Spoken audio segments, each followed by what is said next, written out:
Assalomu alaykum hammaga do'stlar. Men Atom Bahodirov Irohim. Men bugun sizlarga 3 ta legendarniy fint ko'rsataman.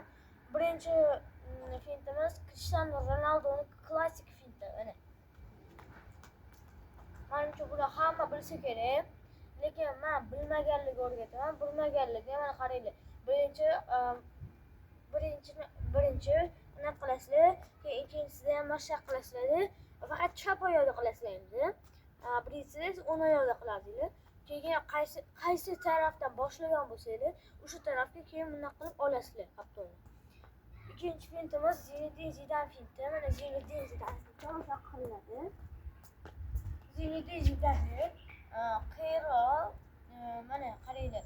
Birinchi bo'lib mashq qilasizlar, kaptonni ushlab olasizlar. Keyin qaranglar mashq qilib mana shu Zinedine Zidane finti deyiladi. Keyin esa Neymar finti. Men ham to'g'risi bilmaganman, Google'dan topdim. Bu fintni bilmayman men to'g'risini, lekin men sizlarga aytib o'raman. Mana qaranglar. Orqaga olasizlar. Mana bu chap oyog'ingizlar, agar o'ng oyoqda qilsanglar, chap oyog'ingizlarni sakratasizlar, keyin buni qilib olasizlar. Mana shu Neymar finti deyiladi, mana. Mana shu Neymar finti deyiladi. Bugungi videomiz tugadi. Kimga video yoqqan bo'lsa, podpiska bosib qo'yib, like bosib qo'yinglar. Hammaga xayr.